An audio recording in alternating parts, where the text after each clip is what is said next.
Q8347. A primary reason why ordinary or otherwise non-approved cleaning compounds should not be used when washing aircraft is because their use can result in A. Hydrogen embrittlement in metal structures. B. Hydrogen embrittlement in nonmetallic materials. C. A general inability to remove compound residues.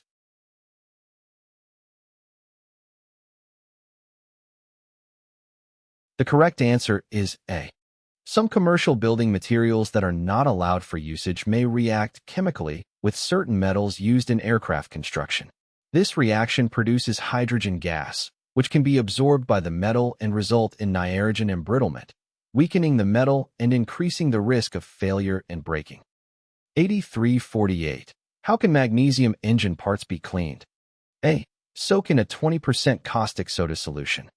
B. Spray with methyl ethyl ketone, MEK. C. Wash with a commercial solvent, decarbonize, and scrape or grit blast.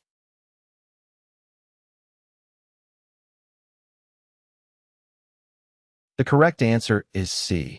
Magnesium engine parts should be cleaned with a commercial solvent that is safe for use on magnesium, followed by a process of decarbonizing and scraping or grit blasting. Caustic soda solution and methyl ethyl ketone, MEK, are not recommended for cleaning magnesium engine parts as they can cause damage to the magnesium material. It is important to follow the manufacturer's instructions and safety precautions when cleaning magnesium engine parts to ensure proper maintenance and longevity of the engine. Q8349. When an anodized surface coating is damaged in service, it can be partially restored by A. Applying a thin coat of zinc chromate primer. B. Chemical surface treatment. C. Use of a suitable mild cleaner.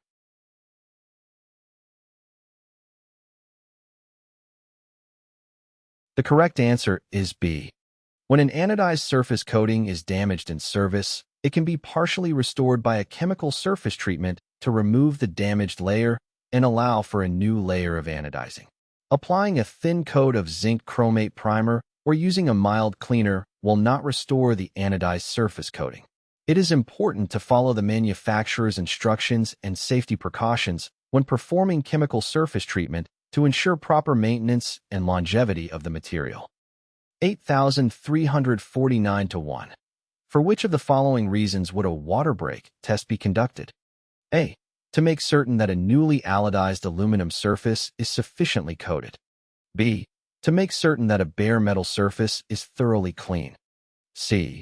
To make certain that an anodizing coating has been sufficiently removed before an electrical bonding connection can be made.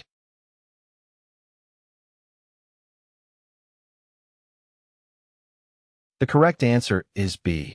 The reason a water break test would be conducted is to make certain that a bare metal surface is thoroughly clean.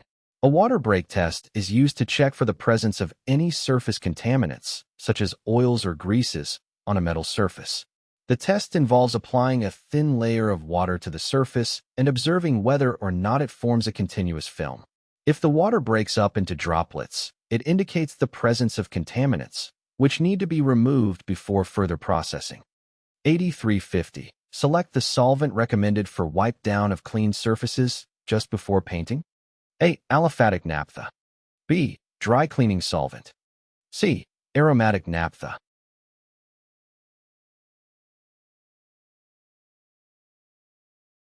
The correct answer is A. The solvent that is recommended for wipe down of clean surfaces just before painting is aliphatic naphtha.